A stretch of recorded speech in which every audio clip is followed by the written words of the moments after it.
Okay, we're now live. You're good to begin.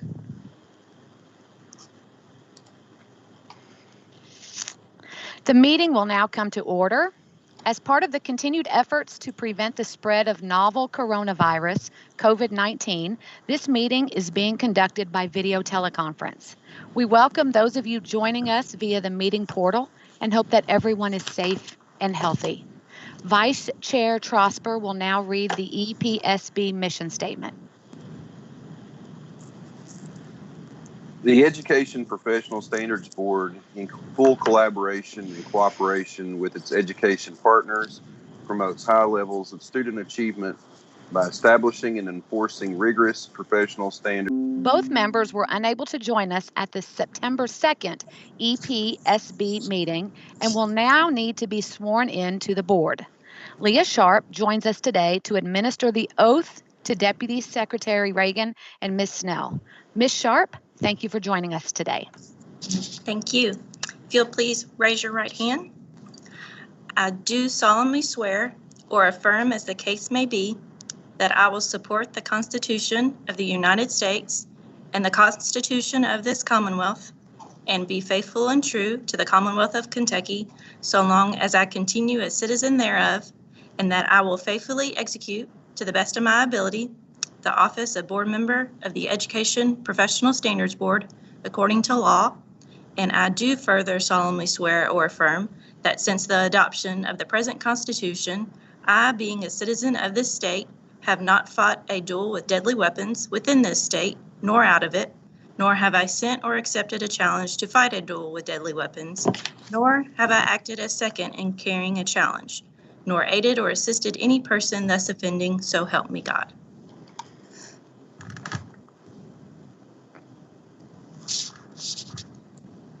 Ms. Snell? I do. Ms. Reagan? I do. Thank you. Thank you and welcome to the board. We're glad to have you serving with us. At this time, I would like to offer each member the opportunity to introduce herself, starting with Deputy Secretary Mary Pat Reagan and moving on to Amber Snell. Good morning. Thank you. I'm Mary Pat Reagan, Deputy Secretary of Education and Workforce Development, and I look forward to working with you all. Good morning. My name is Amber Snell. I am a 6th and 8th grade pre-algebra teacher at Madison Middle in Richmond, Kentucky, and I look forward to working with you all. Thank you both. Sharon Chesser joins us today as Board Secretary. Ms. Chesser, thank you for joining us, and please call the roll. Amanda Ellis. Amanda Ellis, present. Mary Pat Reagan. Mary Pat Reagan, present. Melissa Conley Salyers. Melissa Conley Salyers, present. Elijah Edwards. Sarah Green. Sarah Green, present. Kathy Gunn. Kathy Gunn, present. Donna Hedgepath. Donna Hedgepath, present. Tracy Hunt. Jacqueline Mayfield. Jacqueline Mayfield, present. Justin Mitchell. Sherry Powers. Sherry Powers, present. Lisa Rosinski. Lisa Rudzinski, present. Stephen Scrivener. Stephen Scrivener, present. Amber Snell. Amber Snell, present. Carmen Souter. Carmen Souter, present. Josh Trosper. Josh Trosper, present. Julian Vasquez Heilig. Julian Vasquez Heilig, present.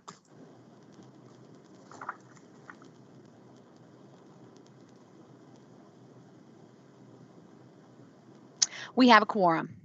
We will now move to consent items. The following items are listed on the agenda as consent items. Letter A, approval of September 2nd, 2020 EPSB meeting minutes.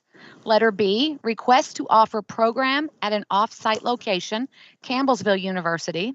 And letter C, emergency non-certified personnel program. Does anyone wish to remove any of the items from the consent agenda for further discussion?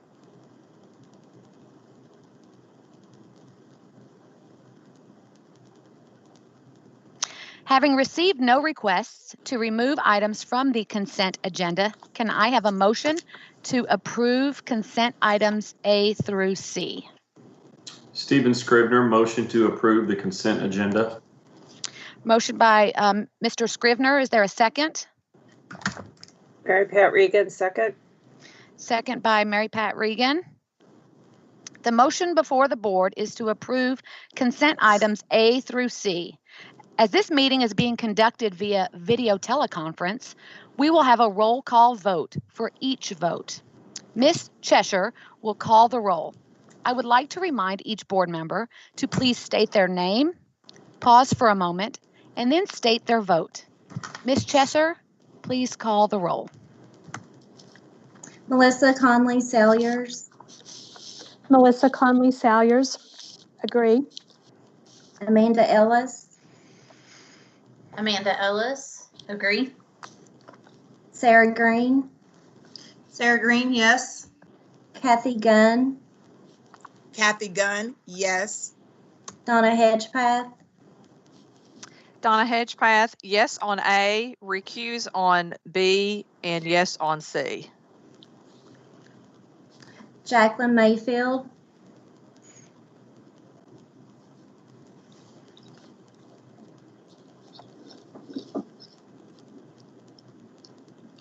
Jacqueline Mayfield, Jacqueline Mayfield, can you hear me? yes. Jacqueline Mayfield, yes. Okay. Sherry Powers, Sherry Powers, yes. Mary Pat Reagan, Mary Pat Regan, yes. Lisa Rosinski, Lisa Rodzinski, yes to all. Stephen Scrivener, Stephen Scribner, yes. Amber Snell,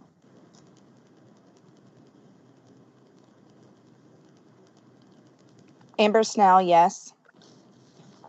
Carmen Souter, Carmen Souter, yes. Josh Trosper, Josh Trosper, yes. Jillian Vasquez Holly,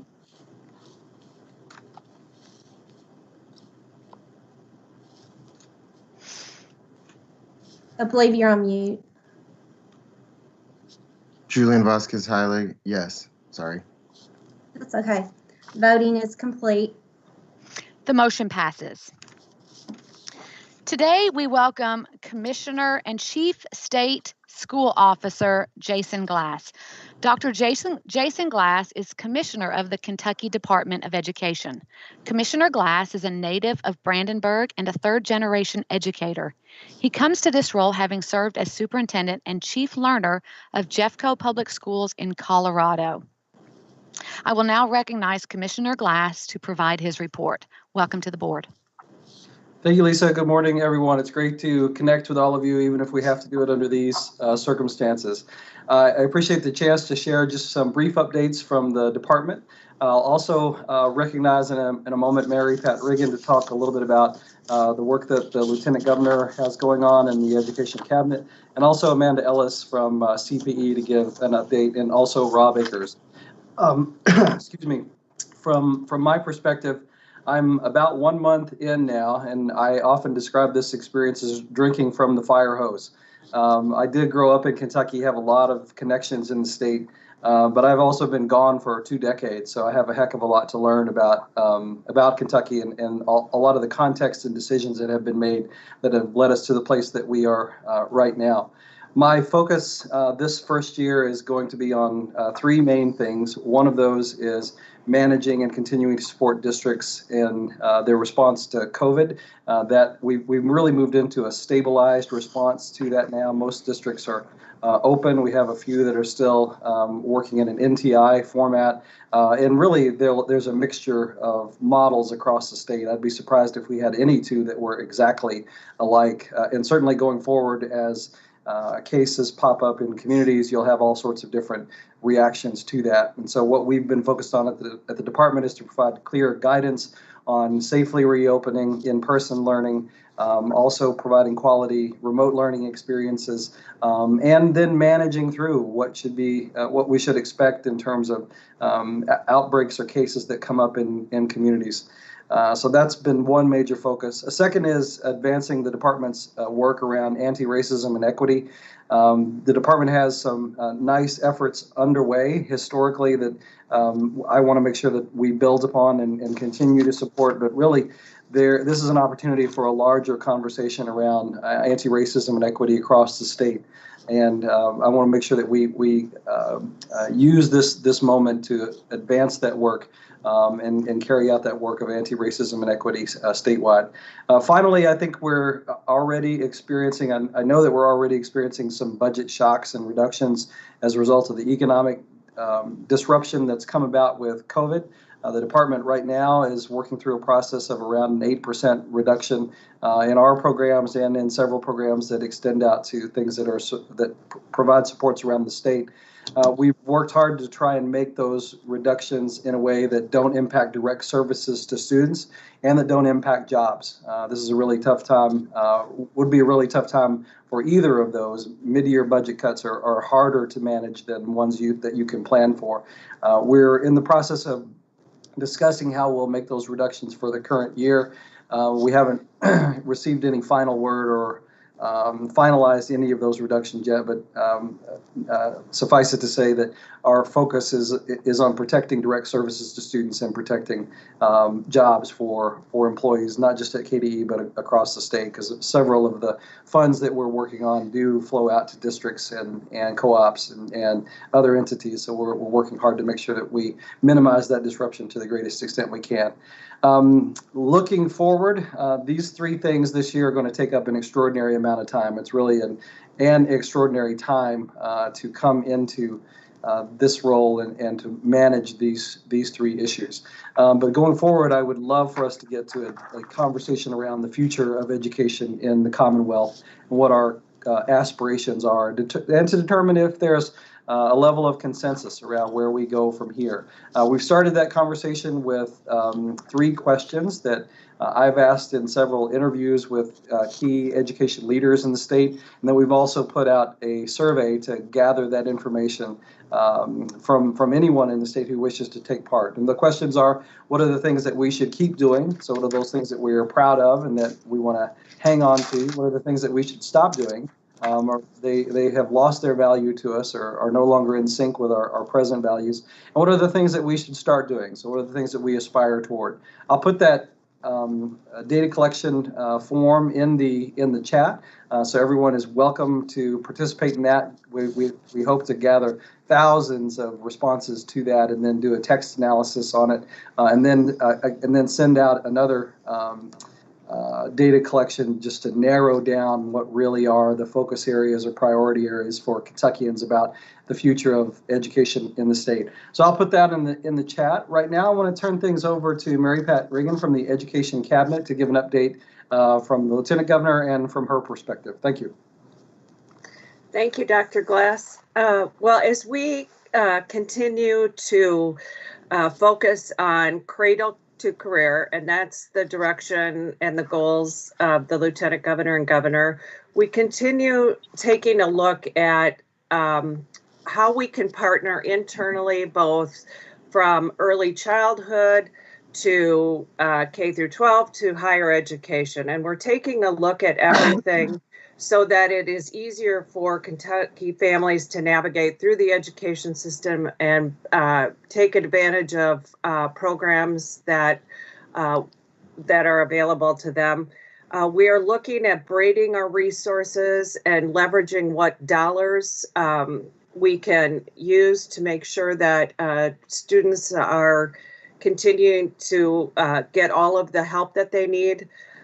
We partnered with KDE to take a look at broadband across the state. And as you are all aware, it is not equitable throughout the state. So the first thing we did is partner with KDE to offer students who are on reduced and free lunch and who can't afford they have the device, but they don't have the access, to put into place a program where we would be eligible to give them that access.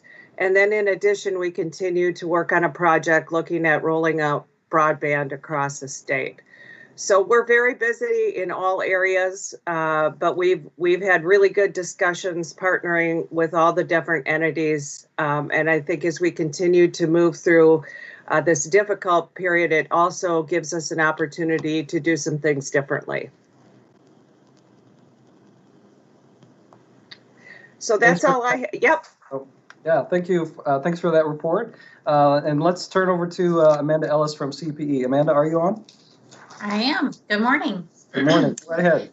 Thank you. So just a few updates from CPE. First of all, we are in the process of actually working with KDE and the cabinet to come together and have a unified commitment, not just with our 3 agencies, but really even with our P12 and post-secondary partners across the state to really look at, you're going to hear a lot of common terms that Mary Pat even said, even access to transitions in the educational pipeline. We're in the process of working through how we would like to pull together an advisory council to really focus on those initially, but there's a lot of work to be done in the educational journey from preschool all the way through post-secondary and into career. So we're going to be working on that and looking to collaborate together to have a unified message and a unified support across the state to increase access and awareness for our students to educational opportunities. And we're excited about that. More to come. So we look forward to it. Also, we recently had released a report. It is one of 3 that are going to be coming about the impact of dual credit. There's a lot of money and time invested in a dual credit. As you know, we have the dual credit scholarship, the Work Ready scholarship that supports high school students and those who've not received an associate's. And so we wanted to see if there was a positive impact. And so the first report that we shared a couple of weeks ago is really about the impact on the students who go to 4-year institutions. It did show a positive impact. We've had a 75% increase in the use or in the participation of dual credit, which is fantastic, but we still have work to do. We have underrepresented minority students are not taking advantage or don't have the access or opportunity to take the dual credit courses that we would want all students to have access to. That's something we're going to be digging into in our low-income students. But those who do participate show a great increase in sustainability and success in college. And so this is just the first report. The next one is about those who matriculate into the community colleges or 2-year institutions. And then the third one gets into more of the coursework. What courses are they taking? And is it having a positive impact with the gateway courses, meaning those entry-level courses? So just beginning on this work, but really excited about the outcomes and then what we can do to improve quality and access to our students. It's really going to help inform that. So we're looking forward to that.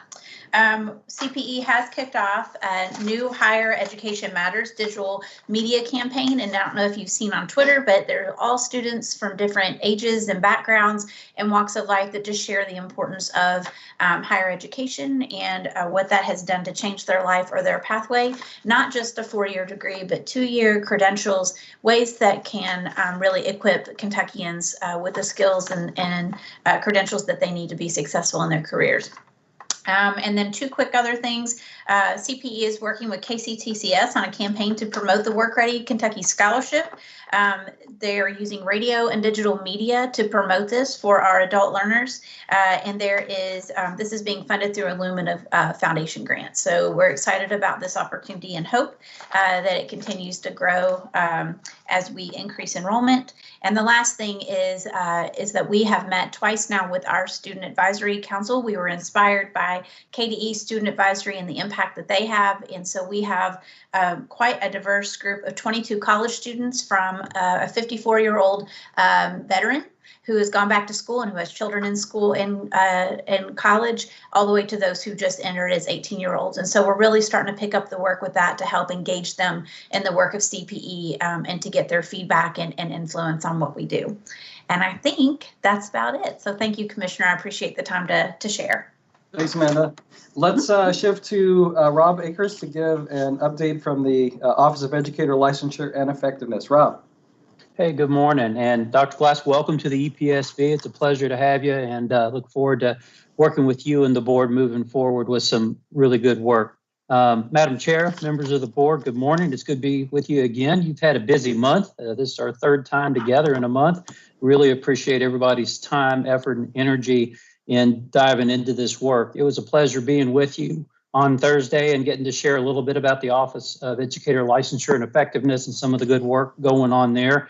And while I know it was probably, like Dr. Glass referenced, drinking from the fire hose with some of the information, I appreciate your time and interest in diving in, because there's a lot that the EPSB does, especially around educator prep and certification, that probably just doesn't cross your path a lot in the classroom or in the school building. So it's important for you to understand that as we're going to be making some important decisions moving forward around those topics. You've got a couple biggies today. Today you'll be considering some proposals that have been really several months in the making. In the educator prep realm, Allison Bell will provide you with information on 16 KAR 5010. This regulation is one of the most referenced and major regulations of the EPSB around educator preparation and program approval and review.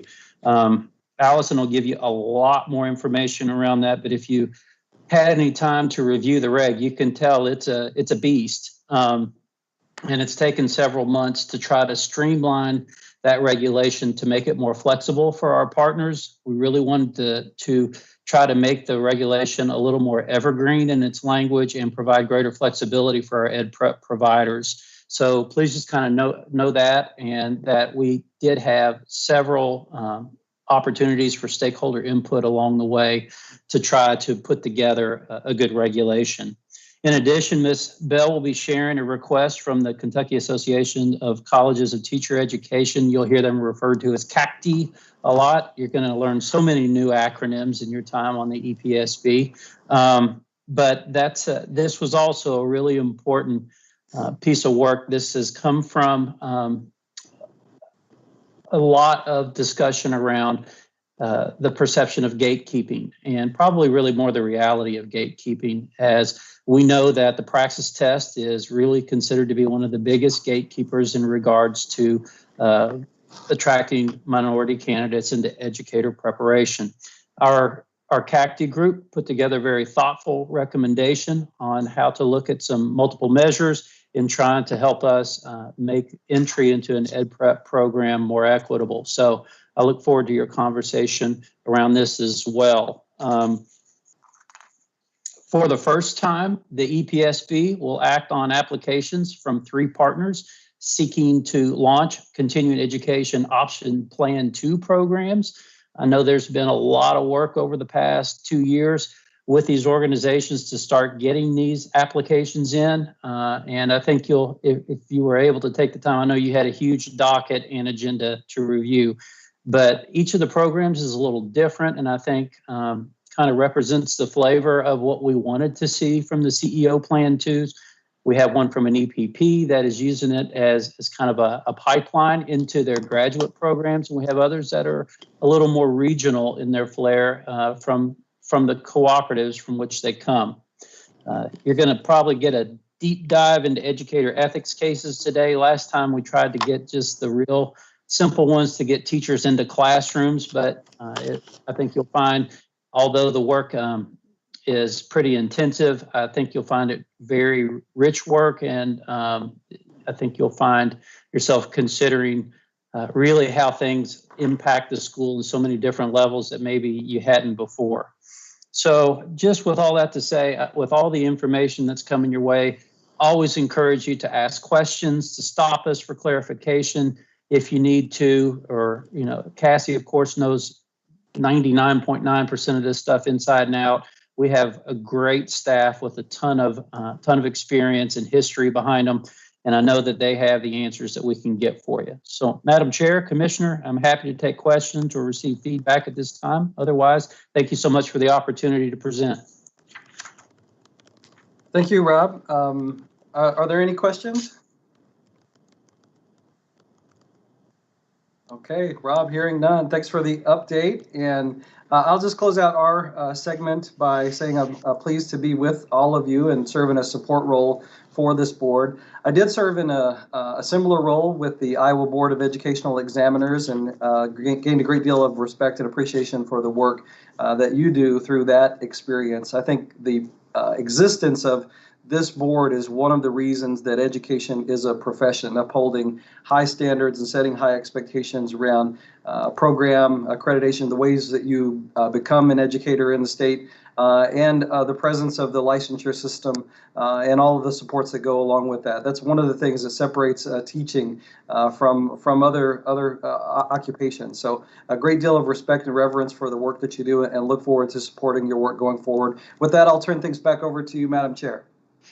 Thank you, Commissioner. We look forward to working with you. I also want to thank Deputy Secretary Regan, Dr. Ellis, and Associate Commissioner Akers for their updates, and commend Commissioner Akers and his staff for the training that we got last Thursday. While it was a lot of information, at least for me personally, I had a much better understanding going forward when I started to read all the documents. So your shop is top notch, and thanks for all of your hard work. Thank you. Mm-hmm. At this time, I would like to take the opportunity to recognize some former members for their service to the Education Professional Standards Board. Melanie Callahan represented Arts and Humanities Educators. Kim Chevalier represented Exceptional Education Teachers and Administrators. Aaron Collins represented Superintendents and District Administrators. Daniel Morgan represented Secondary School Teachers. Ellen Murphy represented school principals and administrators. John Robinson represented computer science educators. Shad Sleto represented parents and private sector members. Adam Smith represented traditional science teachers. Elizabeth Smith represented elementary school teachers. Jamie Stickler represented school counselors and psychologists. Stephen Thomas represented career and technical educators. Ashley Weiss represented mathematics teachers, and Rachel Watson represented middle school teachers.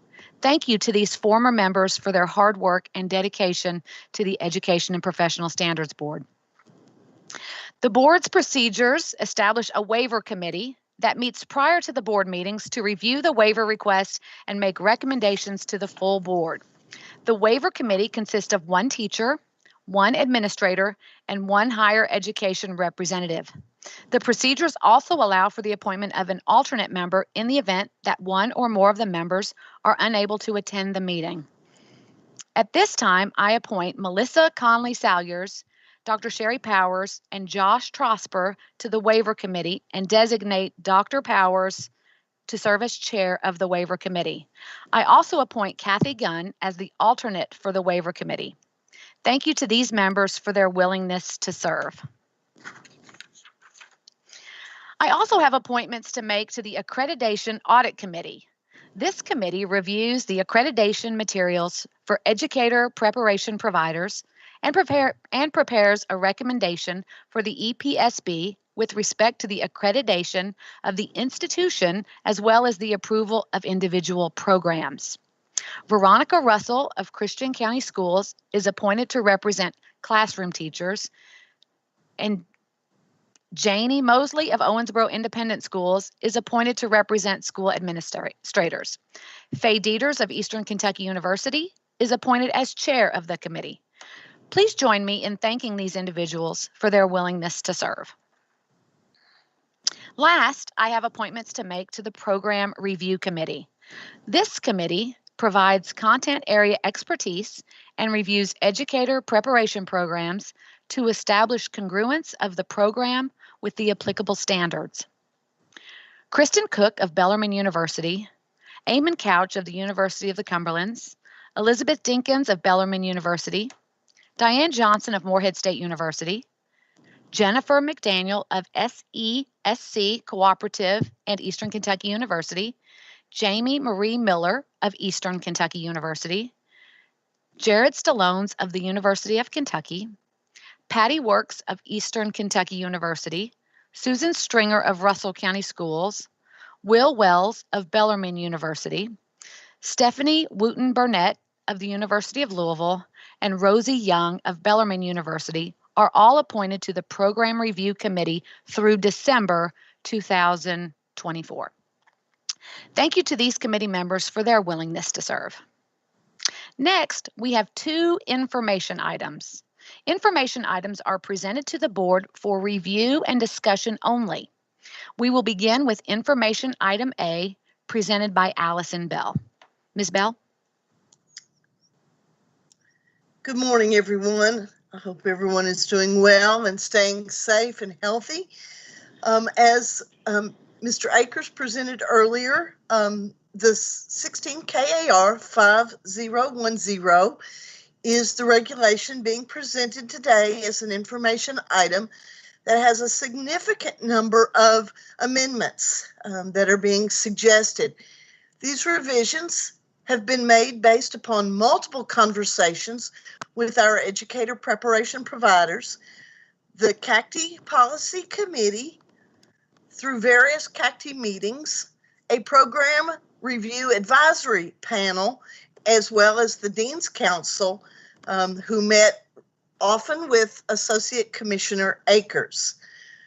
A summary of the items that have been revised include updating the language that is outdated, for example, changing INCATE to CAPE, and changing the name of the reading committee to the program review committee. Definitions were added to accompany some of the new language, and you will see those in section 1. We've removed some specific language that was identified as limiting or too specific. For example, there was a list of some specific specialty professional associations that were either outdated or no longer relevant. Revisions also include identifying the specific CAPE standards that the Standards Board adopted in 2015 as well as in 2019. These standards represent the accreditation standards for EPPs that choose to seek state-only accreditation. Some of the language in section 3 relating to the developmental process for new educator preparation providers has been added. One of the components in the regulation that's been changed is there are options for our EPPs to choose either a national accreditation, which right now is via CAPE, or a state-only accreditation process, which makes EPSB as the accreditor.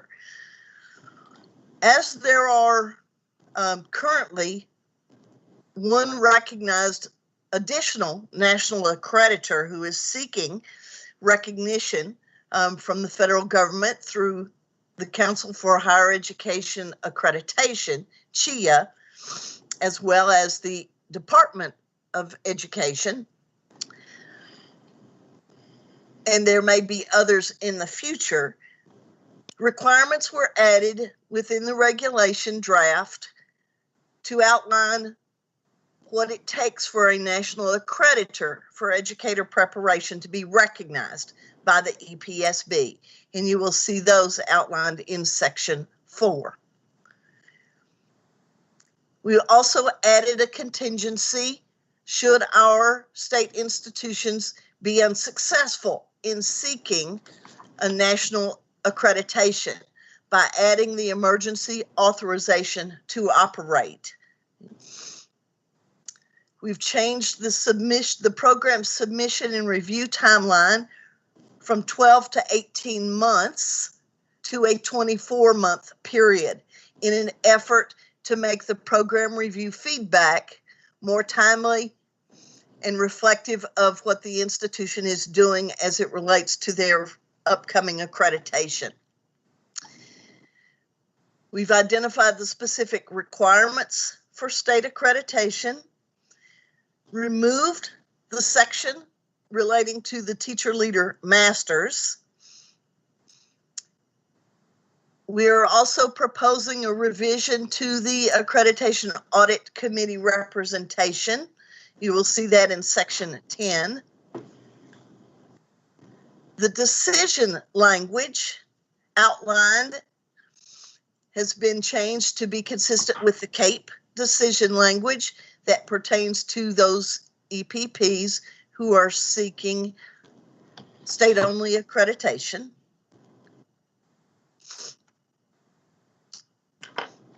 We've replaced the EPP's annual reporting requirements and biennial review with an interim report, which we believe would be more beneficial to our institutions in the third year post the accreditation visit.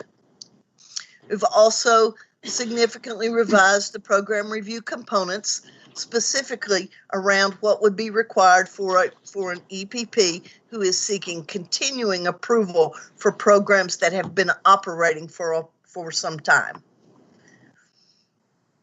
At this time, that concludes my summary of the changes, and wanted to give you an opportunity to ask questions or make comments.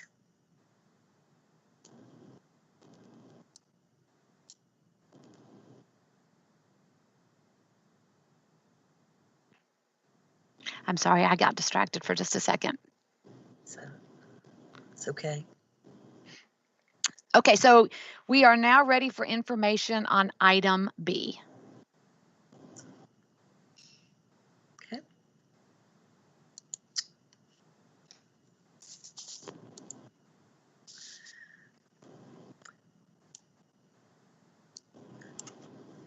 Item B is a proposal from the Kentucky Association of Colleges of Teacher Education.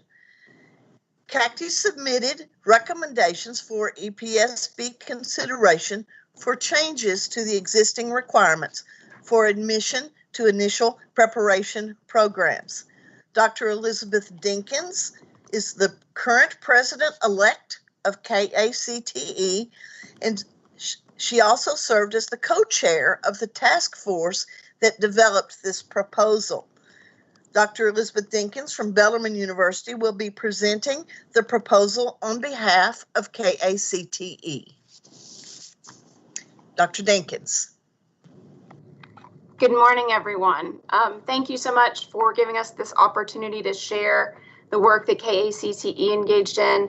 Oh, I probably think we started it about a year ago, this time last year. And we've compiled it into a report, which we submitted to OELE, which I think they've shared with you. I'm going to go ahead and share my screen because I have just a few PowerPoint slides to walk you through because I think it'll help keep things clear. And we're going to hope that all the technology works as it should. Excellent. Can everyone see that? Yes. Yes. Yes. Thank you. Once you share your screen, you can't see, I can't see you all anymore. So it's nice to get sort of verbal affirmation. So the work grows out of a shared goal we all have, which is to expand the pipeline of high quality candidates in teacher education with a focus on meeting critical needs in K-12 schools. And these critical needs include recruiting a more diverse teacher and administrative workforce. So currently, the regulations require applicants to initial certification programs to demonstrate academic competencies through grade point averages and passing test scores on the Praxis CASE exam. And the CASE stands for the Praxis Core Academic Skills for Educators Assessment. And it's designed to measure competencies in reading, writing, and math. Kentucky has score requirements of 156 in reading, 162 in writing, and 150 in math. At the graduate or the MAT initial certification level, GRE scores can be used in lieu of CASE scores. Last year, a KACTE task force started to examine the role that these case scores were playing in the admissions process. And specifically, we asked 3 questions. We said, how many students are not admitted due to the case only? And what states are requiring the case for other standardized tests for admission or for certification? And then what does the literature say about case scores in relation to performance? And this circles back with what Rob Akers was speaking about in terms of the gatekeeping into our profession. In asking these questions, what we did is we gathered data across the state. Specifically, we looked at 3 cycles of case data from a range of Kentucky EPPs. While we invited every EPP to be able to support us with these data, we received information from 5 private EPPs and 3 public EPPs. We also looked at a state-by-state comparison, and then we conducted a brief literature review.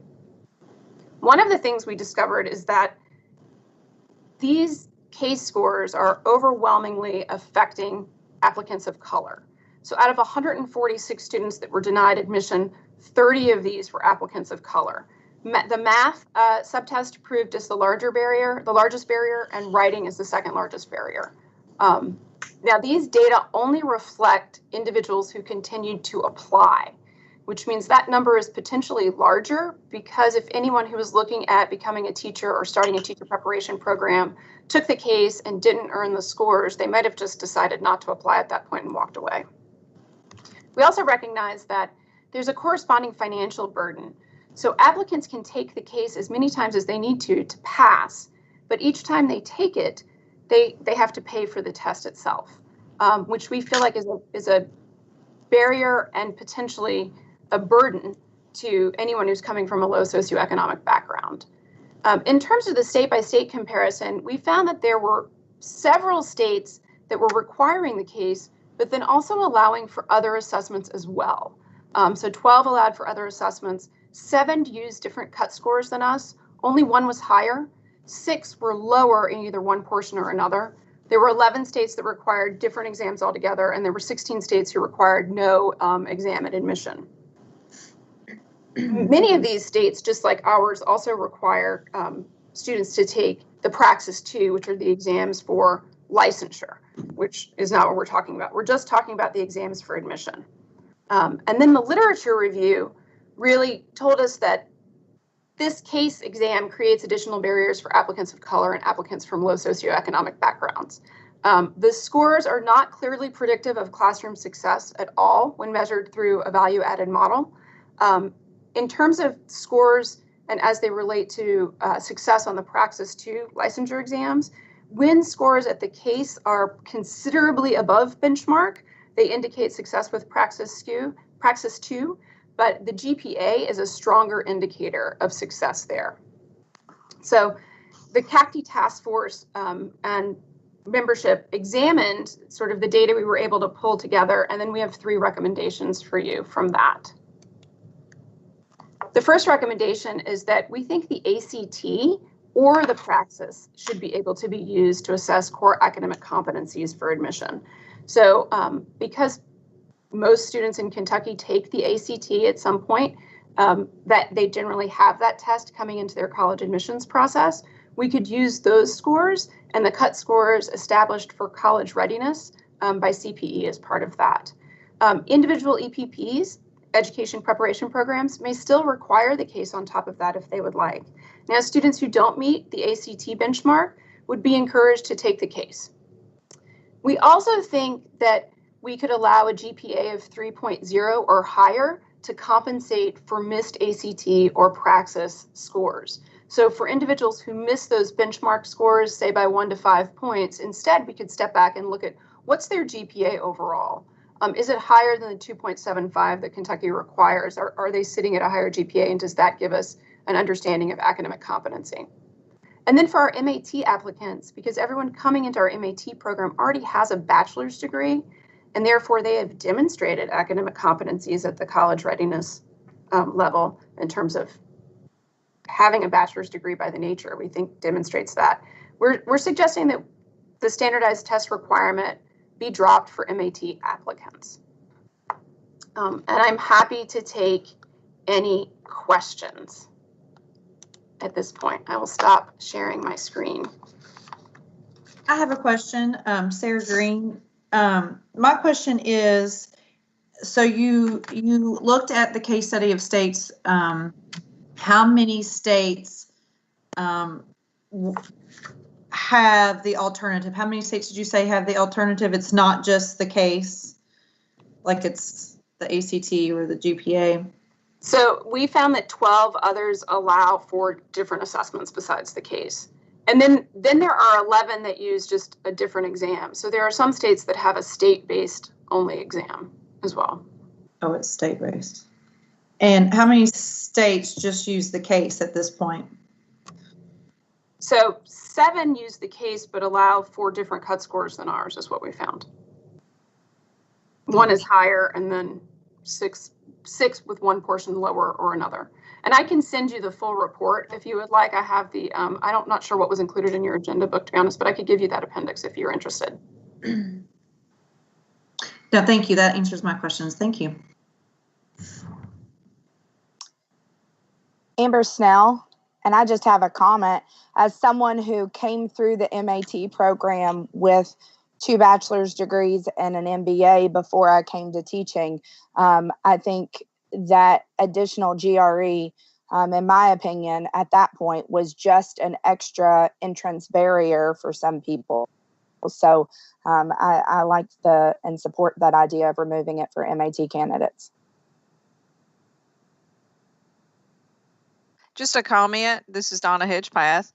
It's interesting. I know Dr. Powers has been with EPPs in Kentucky for 20 years or more. So it's kind of going full circle, because I remember when we would use the Praxis 1 when they didn't meet the ACT score before, and I liked it. And I hated it when it went away. So I like seeing that. One thing just to consider, as I work a lot with admissions for higher ed in general, is the ACT is being questioned as an admissions requirement anyway, just for all universities.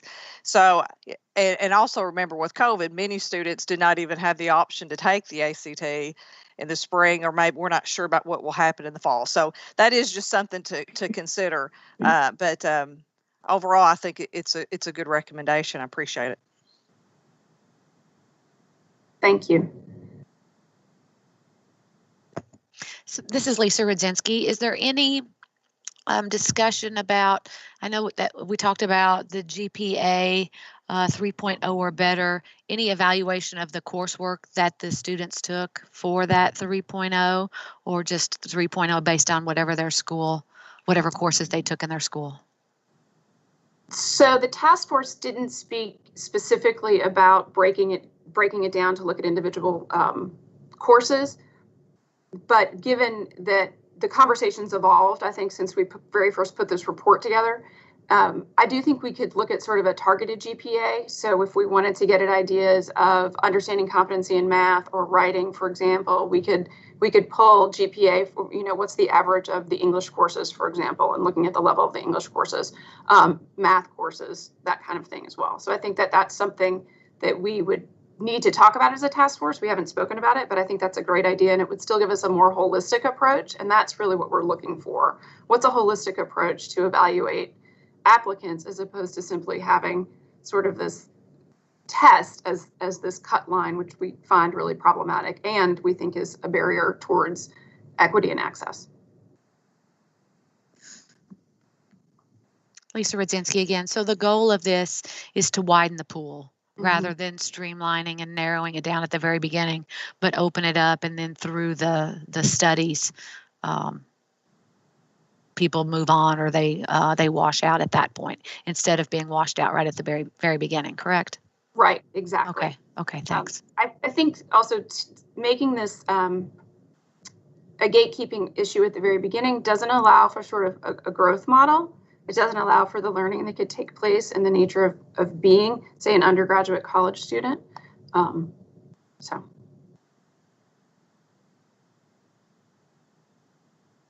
Any other questions or discussion? For me, one of the key pieces here, Julian Vasquez Heilig, is that the test doesn't, the research is showing us that the test doesn't tell us what we actually think it tells us. I think the growth is a good point here, which is that, it's not predictive of success necessarily. To me, that's the key piece, is it doesn't tell us what we thought it told us. And so, we have a couple of decades, in a couple of states that has this kind of data. And what it says is that, young people, when they get to UK or Eastern Kentucky, they have the opportunity to thrive. And that's why the test is not predictive of their success.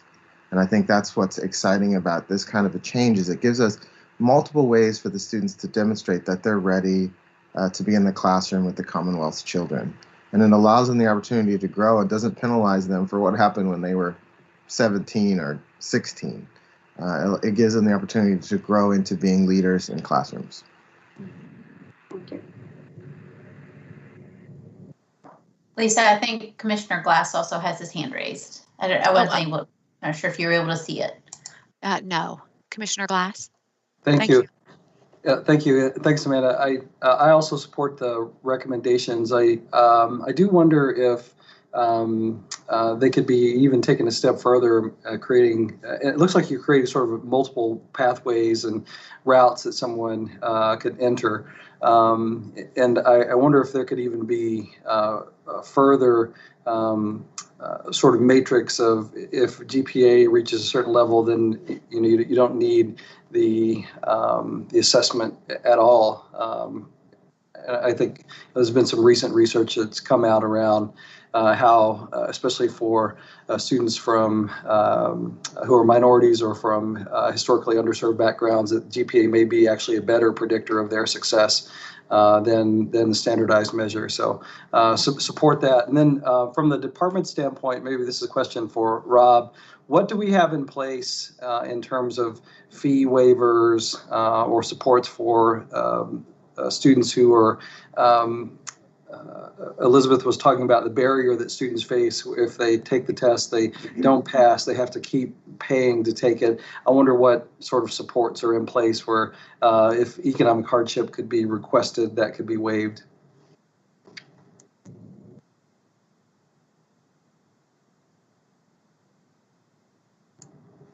So I don't know if Rob's still on, but I guess let me rephrase. What supports are in place to support students who want to retake exams or have other financial hardships that's limiting them from entering the profession? Dr. Glass, currently that's just at the individual institutions. There's really no system for it, and that's an issue as well. There are some places where there are very intentional, almost RTI type structures in place to help students, and then there are others where it's kind of sink or swim, unfortunately. So it really runs the full gamut there in our state agencies. I will say for our CATE folks who are enrolling, we do provide praxis support for them. I know that in our teacher residency program, they have intensive praxis support as well. So I think there's some good models out there, but we don't have anything that's systematized. Thank you, Rob. Thank you, Madam Chair. Thank you. Is there any other discussion?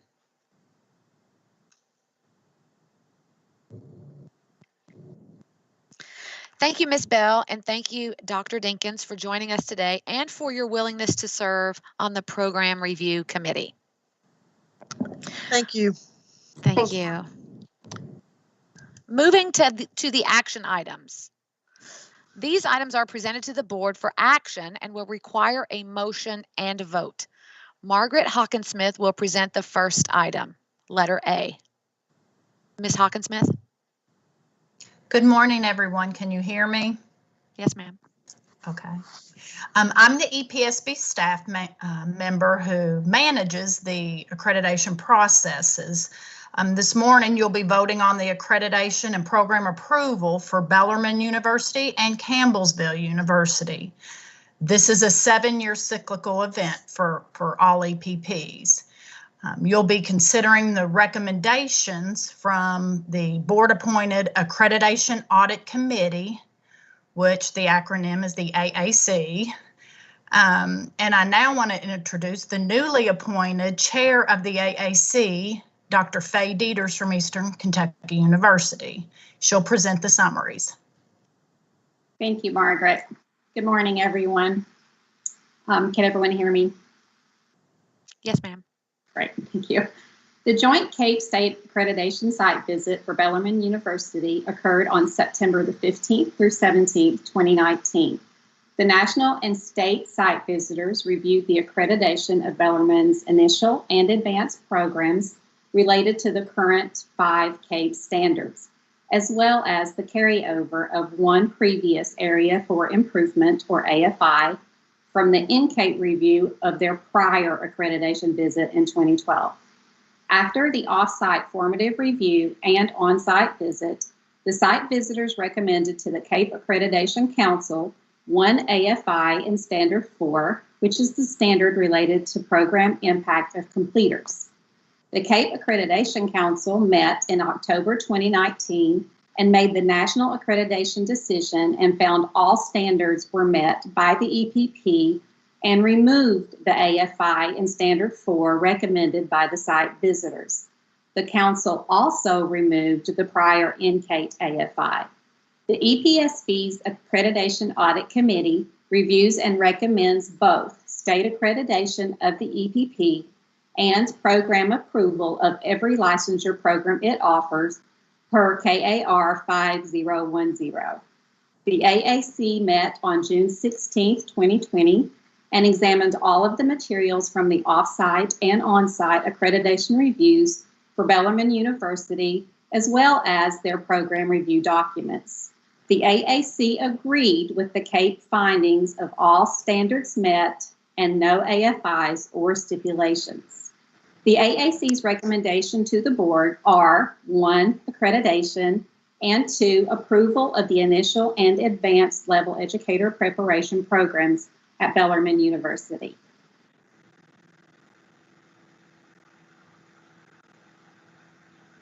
Thank you. Since this item is on the agenda for action, I will need a motion.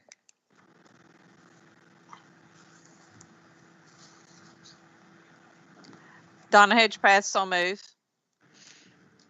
Thank you. Motion by Dr. Hedgepath. Second. Amanda Ellis, second. Thank you, Dr. Ellis, with the second. The motion before the board is, should the EPSB grant continuing CAEP/EPSB state accreditation to the EPP and approve the initial and advanced preparation programs at Bellarmine University? Any discussion? Hearing none, Ms. Cheshire, please call the roll.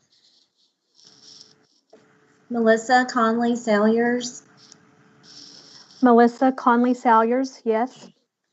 Amanda Ellis, Amanda Ellis, yes. Sarah Green, Sarah Green, yes. Kathy Gunn, Kathy Gunn, yes. Donna Hedgepath, Donna Hedgepath, yes. Jacqueline Mayfield, Jacqueline Mayfield, yes. Sherry Powers, Sherry Powers, yes. Mary Pat Regan, Mary Pat Regan, yes. Lisa Rosinski, Lisa Rodzinski, yes. Stephen Scrivener, Stephen Scrivener, yes. Amber Snell, Amber Snell, yes. Carmen Souter, Carmen Souter, yes. Josh Trosper, Josh Trosper, yes. Julian Vasquez Heilig. Julian Vasquez Heilig, yes. Voting is complete. The motion passes. Next, we have action item B. Campbellsville University accreditation of educator, preparation provider, and approval of programs. Ms. Hawkinsmith. I refer to Faye Dieters. Thank you, Dr. Dieters. Thank you. The Joint Cape State Accreditation Site Visit for Campbellsville University occurred on October the 27th through 29th, 2019. The national and state site visitors reviewed the accreditation of Campbellsville's initial and advanced programs related to the current 5 CAPE standards, as well as the carryover of one Area for Improvement, AFI, from the state accreditation review of their prior accreditation visit in 2012.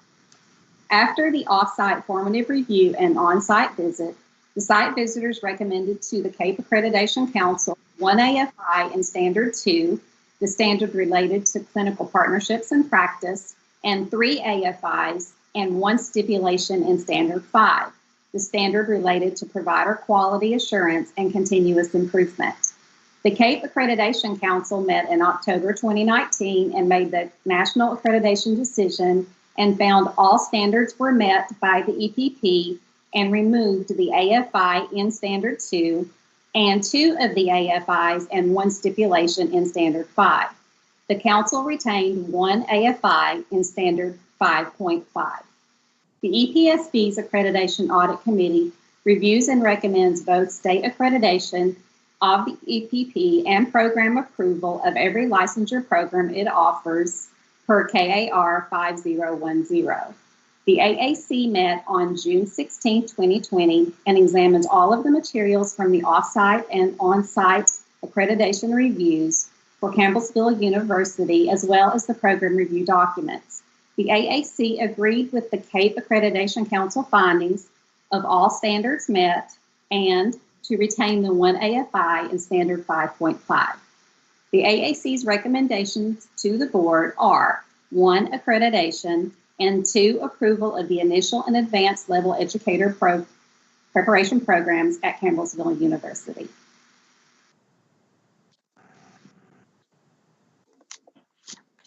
Thank you. I will again need a motion.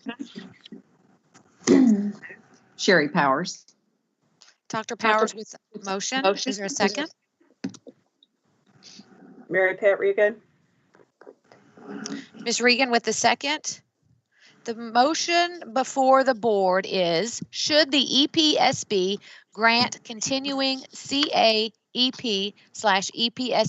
state accreditation to the EPP and approve the initial and advanced preparation programs at Campbellsville University? Any discussion?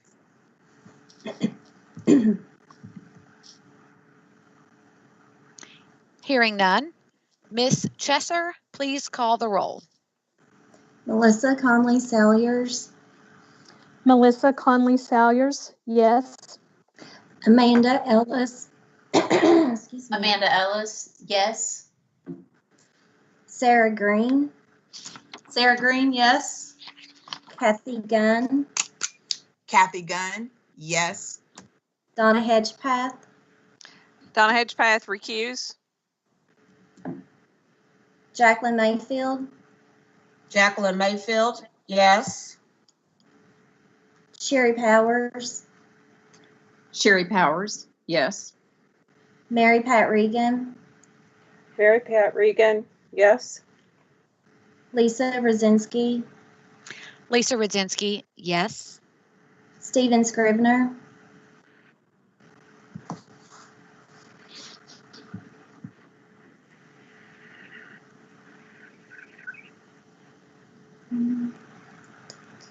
do you want me to come back?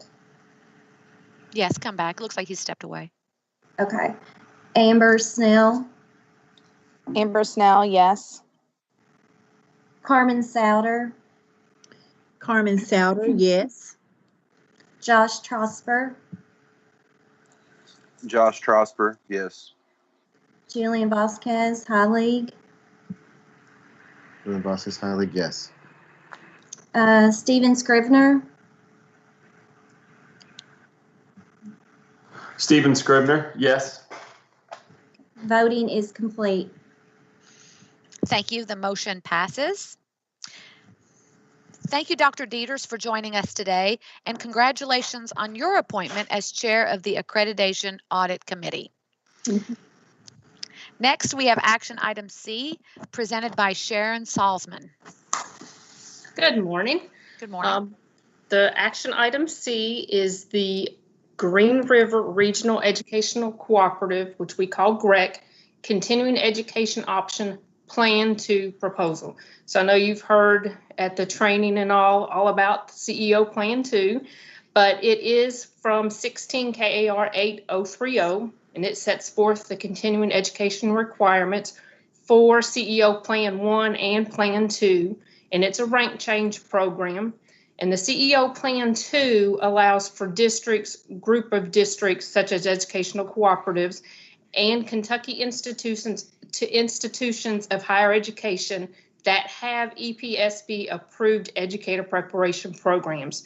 And it allows them to submit a continuing education option plan, and it has to have a combination of field-based experiences, individual research, and approved professional development. And those have to go before the board for approval.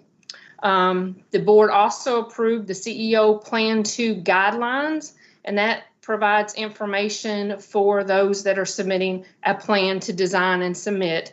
And it has to align with the regulation and the statute. So GREC submitted their proposal. It went before a scoring group, and the group consists of a person from the district, a person from a cooperative, and a person from an EPP. And those people don't have anything to do with the plan that is submitted. So we tried to work that out. So nobody that was associated with GREC reviews their proposal. So this group reviewed it. It didn't pass on the first go round. It went back to GREC for them to redo. They redid. Once they redid and resubmitted, it did meet all of the guidelines and aligned with the scoring rubric that they are sent. So this is before the board and for your approval or denial.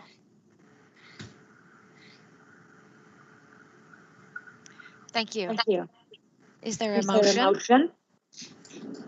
Amanda Ellis, I make a motion. Dr. Ellis with the motion, a second. Jacqueline Mayfield, I second. Ms. Mayfield with the second. The motion before the board. Should the EPSB approve the CEO Plan 2 program proposal submitted by GREC? Any discussion?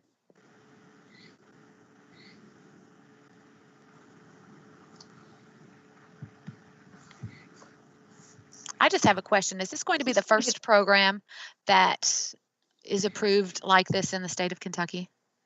For the CEO Plan 2, yes, this is the first one. Thank you. You're welcome.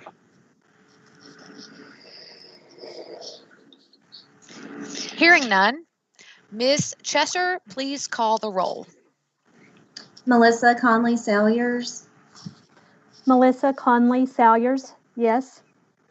Amanda Ellis, Amanda Ellis, yes. Sarah Green, Sarah Green, yes. Kathy Gunn, Kathy Gunn, yes.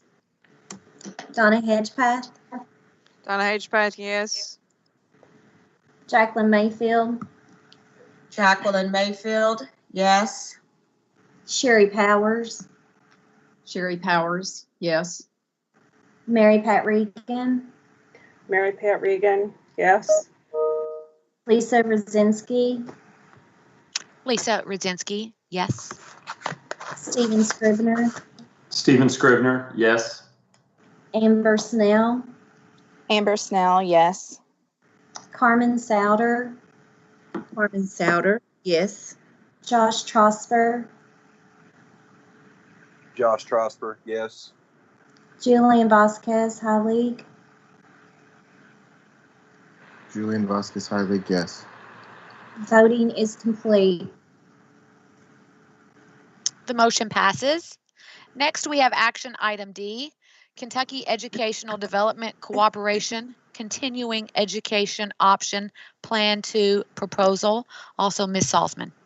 Yes. So this is the same as the last one with GREC. This one is just from KEDC, or the Kentucky Educational Development Corporation. So This is the same as the last one, so it's here for your approval.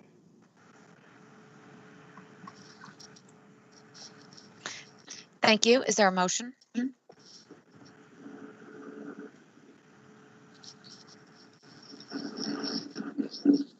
Josh Mary Strasburg, Pat Regan. motion. Josh Trosper with the motion. Ms. Regan, would you like to second? Sure. Okay. The motion before the board is, should the EPSB approve the CEO Plan 2 program proposed submit, oh, I'm sorry, let me read that again. Should the EPSB approve the CEO Plan 2 program proposal submitted by KEDC? Any discussion?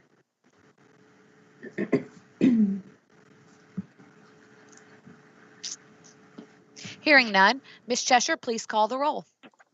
Melissa Conley Salyers, Melissa Conley Salyers, yes. Amanda Ellis, Amanda Ellis, yes. Sarah Green, Sarah Green, yes. Kathy Gunn,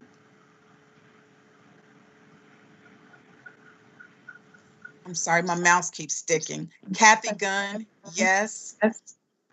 Donna Hedgepath,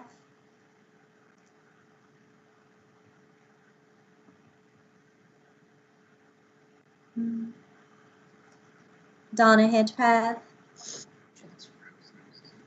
Right, yes. Jacqueline Mayfield, Jacqueline Mayfield, yes. Sherry Powers, Sherry Powers, yes. Mary Pat Regan, Mary Pat Regan, yes. Lisa Rosinski, Lisa Rudzinski, yes. Stephen Scrivener, Stephen Scrivener, yes. Amber Snell,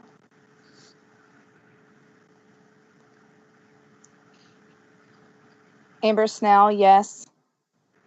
Carmen Souter, Carmen Souter, yes. Josh Trosper, Josh Trosper, yes. Julian Vasquez, High League. Julian Voss highly yes. Voting is complete. The motion passes. Action item E, University of Kentucky Continuing Education Option Plan 2 proposal. Also Ms. Salzman.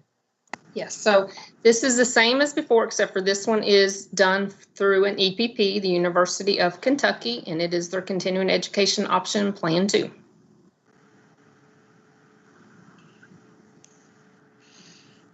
Thank you. Is there a motion? I'll make a motion. Amanda Ellis. Thank you, Dr. Ellis, with the motion. Is there a second? Sherry Powers, second. Dr. Powers with the second. The motion before the board, should the EPSB approve the CEO Plan 2 program proposal submitted by the University of Kentucky? Any discussion?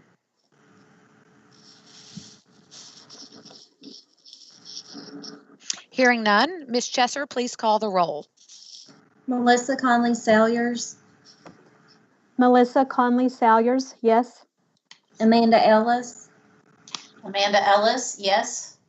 Sarah Green, Sarah Green, yes. Kathy Gunn, Kathy Gunn, yes. Donna Hedgepath, Donna Hedgepath, yes. Jacqueline Mayfield, Jacqueline Mayfield, yes. Sherry Powers, Sherry Powers, yes. Mary Pat Regan, Mary Pat Regan, yes. Lisa Rosinski, Lisa Rudzinski, yes.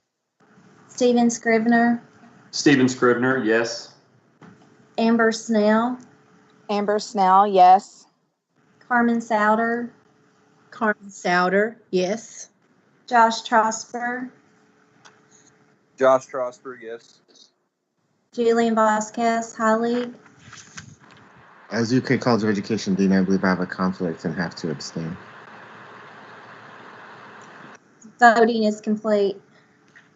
The motion passes. Next, we have action item F presented by Casey Trueblood. Hi, good morning. Action item F involves the certification of Regulation 16 KAR 3080. This regulation has a last effective date of December 6, 2013, and pursuant to Kentucky Revised Statutes, Chapter 13A, the regulation would expire on December 6th of this year unless a certification letter is filed with the regulation compiler's office. And a certification letter can either state that the regulation shall remain in effect as is or shall be amended. If the letter states that the regulation shall be amended, then the board has 18 months from the date of the certification letter to amend that regulation. 16 KAR 3080 establishes the certification requirements for career and technical education school principals. Staff has reviewed this regulation in its entirety to assess the alignment with the statutory and program requirements and has determined that the regulation should remain in effect with amendment in order to continue to set the standards for this certification. All amendments to the regulation would come before the board at a future date for review and approval. However, at this time, to make sure that the regulation does not expire, staff is requesting that the board approve the certification of 16 KAR 3080. Are there any questions?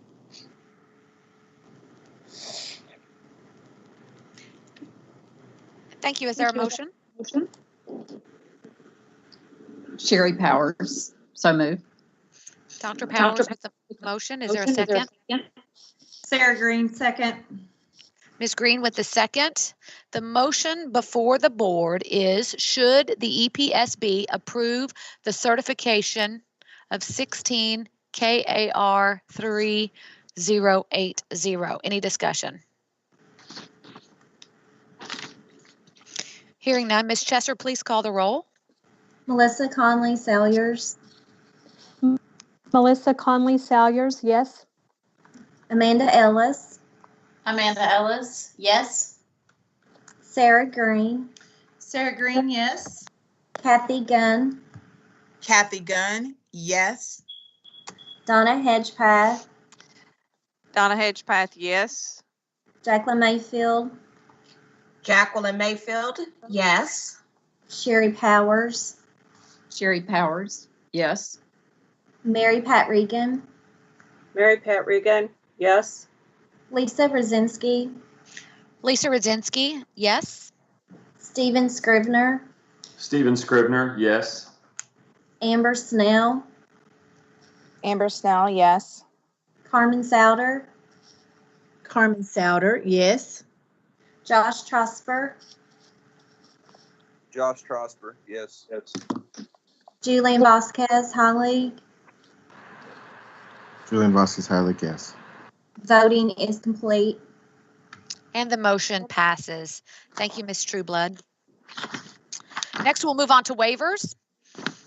KRS 161.0281R provides that the board has the authority to waive its administrative regulations when a request is submitted by an applicant for certification, a post-secondary institution, or a superintendent of a local school district.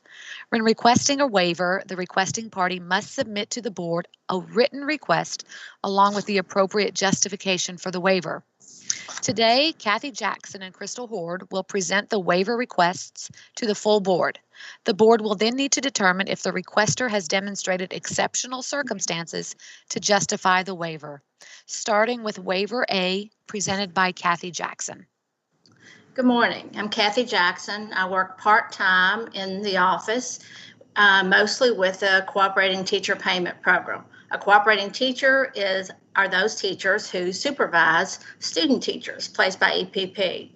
Our first waiver is from Morehead State University. They are asking that we waive the elementary placement for one of their music majors. Her name is Stacy Boyd, as they were unable to locate an elementary placement. The regulations state that when they were receiving certification for K through 12, that it has to be evenly placed between those two. Usually music is an easy one to find for elementary, but due to COVID and the problems they're having, the district has asked that they not place any students in music in their school system. So Moorhead is asking to waive the elementary placement and to let her do her 70-day student teaching assignment in the high school and middle school settings.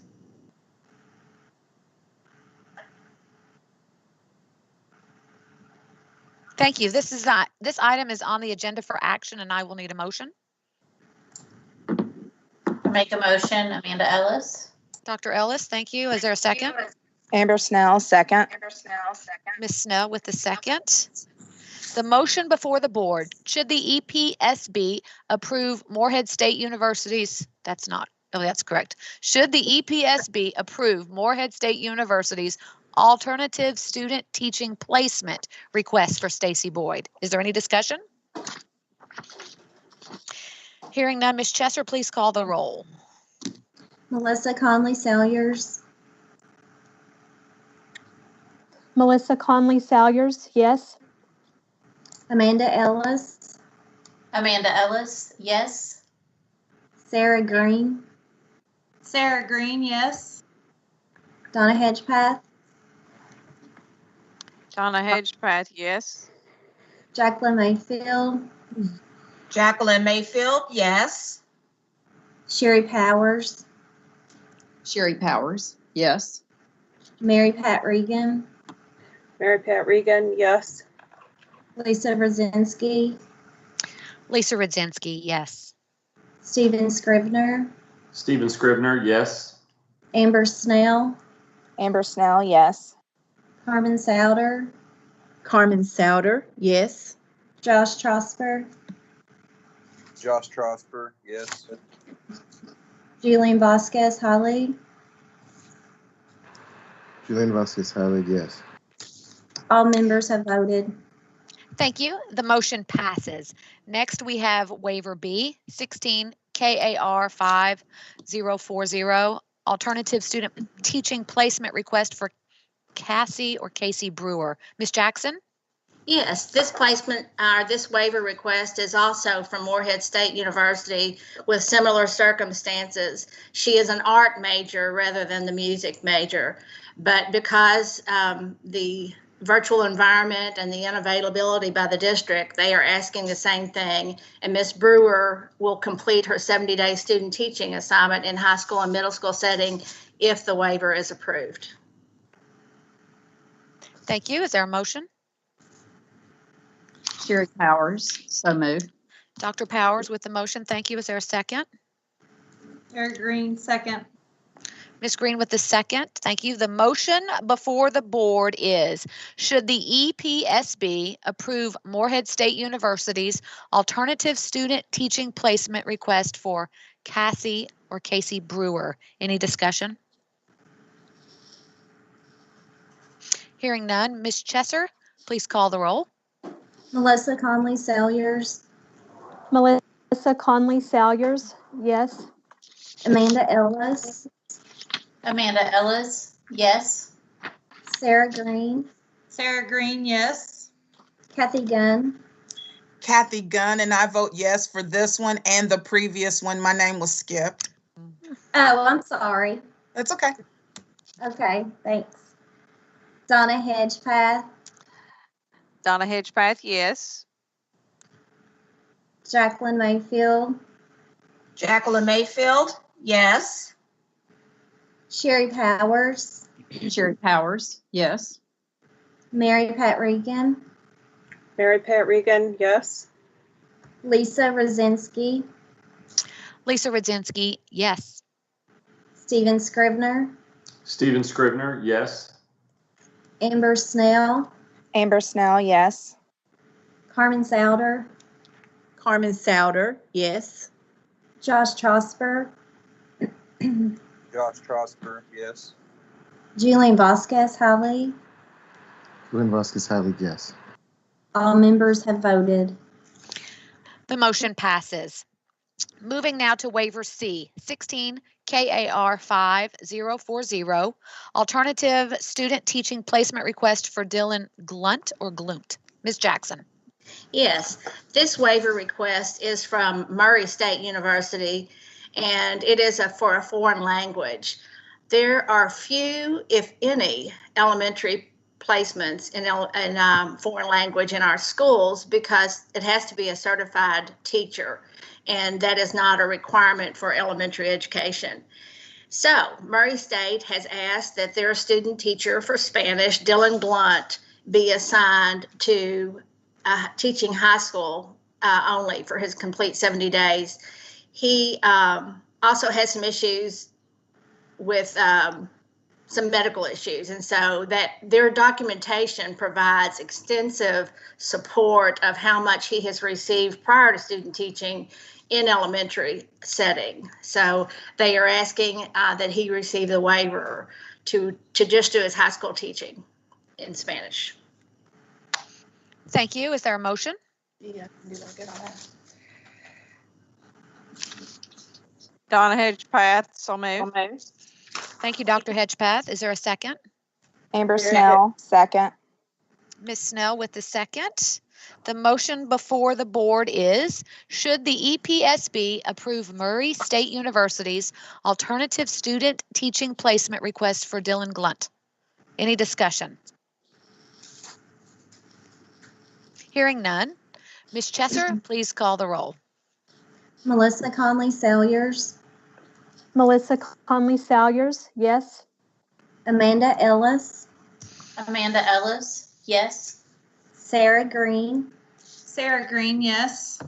Kathy Gunn, Kathy Gunn, yes. Donna Hedgepath, Donna Hedgepath, yes. Jacqueline Mayfield, Jacqueline Mayfield, yes. Sherry Powers, Sherry Powers, yes. Mary Pat Regan, Mary Pat Regan, yes. Lisa Rosinski, Lisa Rudzinski, yes. Stephen Scrivener, Stephen Scrivener, yes. Amber Snell, Amber Snell, yes. Carmen Souter, Carmen Souter, yes. Josh Trosper, Josh Trosper, yes. Julian Vasquez Holly. Julian Vasquez Heilig, yes. All members have voted. The motion passes. Next, we have waiver D, 16 KAR 5040, alternative student teaching placement request for Valentia Salas. Ms. Jackson. Yes, this request is also from Murray State University, and they provided, again, extensive documentation of experience that she had prior to student teaching with the elementary setting. So they are asking that Ms. Salas be able to complete her 70-day student teaching assignment in the high school setting. Thank you. Is there a motion? Sarah Green, so moved. Ms. Green with the motion. Is there a second? Sherry Powers, second. Dr. Powers with the second. The motion before the board is, should the EPSB approve Murray State University's alternative student teaching placement request for Valentia Salas? Any discussion? Hearing none. Ms. Chesser, please call the roll. Melissa Conley Salyers, Melissa Conley Salyers, yes.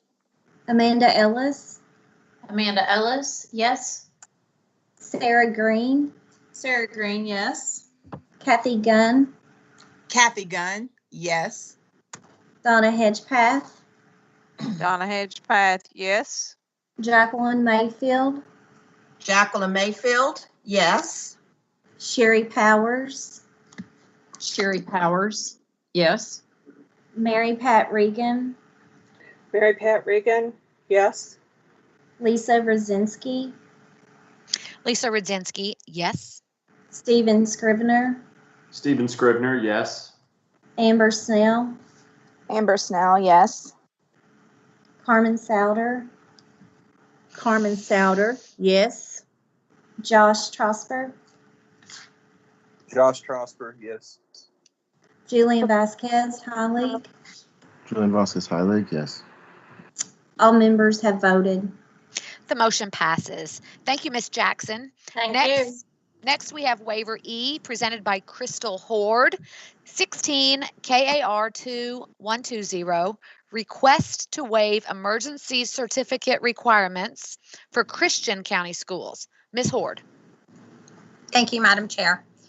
Waiver E is requested by Christian County Schools and is supported by the superintendent, the principal, and the assistant principal of Hopkinsville High School. They are requesting a waiver of 2120 to waive the 2.5 cumulative GPA requirement for issuance of an emergency certification. They have an individual who has a 2.30 cumulative. She has been working as a sub in the district for several years, has done, according to the district, an excellent job. And she is one of their preferred subs. She is interested in pursuing alternative certification and is planning on taking additional coursework to raise her GPA requirement to qualify for admission to Alt Cert. However, for this year, and due to the shortages and the inability to find a qualified teacher for the position, the district is requesting this waiver. Thank you. Is there a motion? Sarah Green, so moved. Ms. Green with the motion. Thank you. Is there a second? Jacqueline Mayfield, second. Ms. Mayfield with the second. The motion before the board is, should the Education Professional Standards Board approve the request that the grade point average requirements of 16 KAR 2120 be waived for issuance of an emergency certification? Any discussion? Hearing none, Ms. Chesser, please call the roll. Melissa Conley Salyers, Melissa Conley Salyers, yes. Amanda Ellis, Amanda Ellis, yes. Sarah Green, Sarah Green, yes. Kathy Gunn, Kathy Gunn, yes. Donna Hedgepath, Donna Hedgepath, yes. Jacqueline Mayfield, Jacqueline Mayfield, yes. Sherry Powers, Sherry Powers, yes. Mary Pat Regan, Mary Pat Regan, yes. Lisa Rosinski, Lisa Rudzinski, yes. Stephen Scrivener, Stephen Scrivener, yes. Amber Snell, Amber Snell, yes. Carmen Souter, Carmen Souter, yes. Josh Trosper, Josh Trosper, yes. Julian Vasquez Holly, Julian Vasquez Harley, yes. all members have voted. The motion passes. Last, we have waiver F. 16 KAR 4060, request to waive renewal requirements due to medical conditions. Ms. Horde. Thank you. 16 KAR 4060 requires 3 years of eligible teaching experience within the 5-year renewal cycle preceding expiration date on a certification, or 6 semester hours of graduate credit. Ms. Andre Molnar presented documentation showing that she had been under a doctor's care since 2018. She was able to complete 1 year of experience subbing for the 16-17 school year.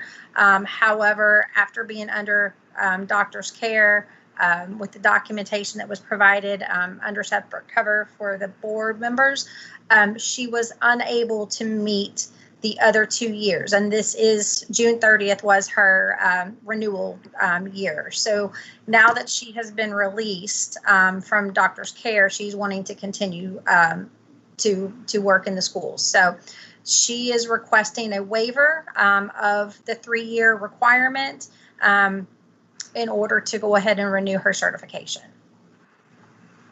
Thank you. Do I have a motion?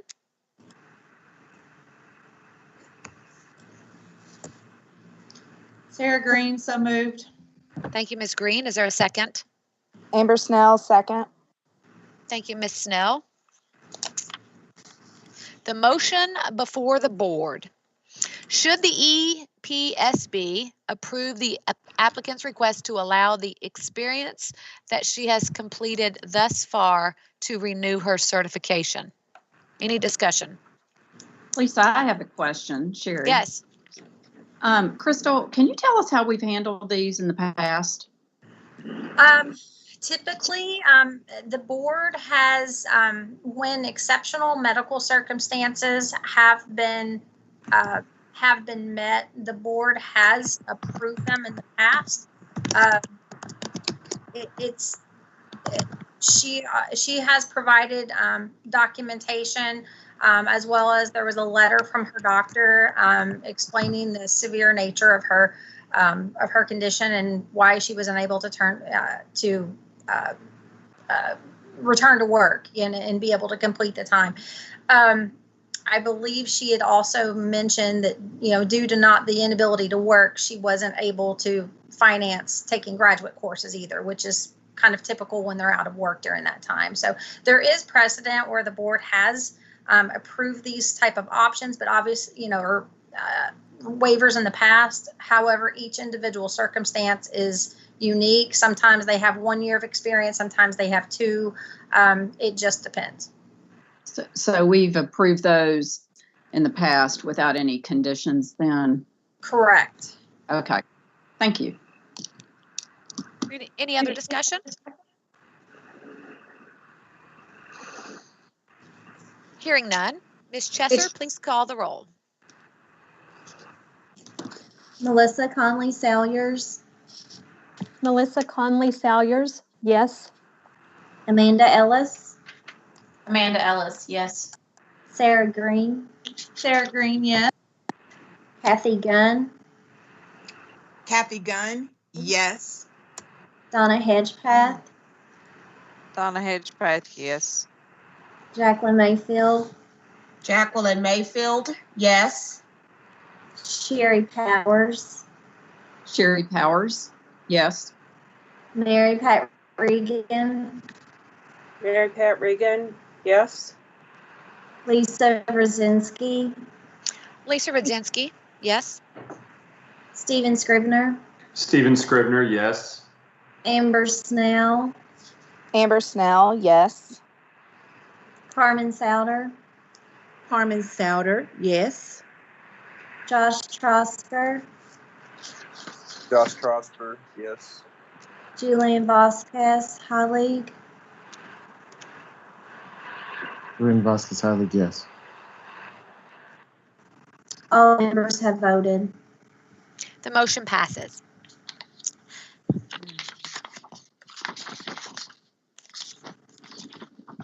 Thank you, Ms. Hord. I will now open the floor to any board member for board comments. Does anyone have anything they wish to share? Josh Trosper. Mr. Trosper?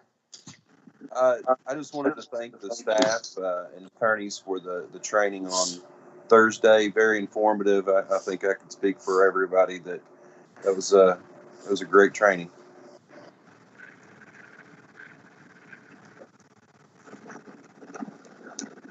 Thank you. Any other members wish to share? Lisa, this is Sherry Powers, and I just wanted to thank the CAFTE board for their proposal. I know it was a lot of work, a lot of time and effort's gone into that. Thank you to Dr. Elizabeth Dinkins, and I look forward to the board moving this to an action item. Thank you. Anyone else? I second that motion. Julian Vasquez. Okay, I didn't understand that, Dr. Vasquez Heilig. I just second Dean Powers' motion. 10-4, 10-4, thank you. Okay. At this time, hearing no other board comments, I believe we are ready to go into closed session pursuant to KRS 61.810 subsection 1C and J. to conduct a character and fitness review, and to review potential actions relating to complaints and reports. The board will also review pending litigation. At this time, I will need a motion to go into closed session. Sherry Powers, so move. Dr. Powers with the motion, thank you. Do I have a second? Stephen Scrivener, second. Mr. Scrivener with the second, thank you. The motion now before the board is a motion to go into closed session. Any discussion? Hearing none, Ms. Chesser, please call the roll. Melissa Conley Salyers, Melissa Conley Salyers, present.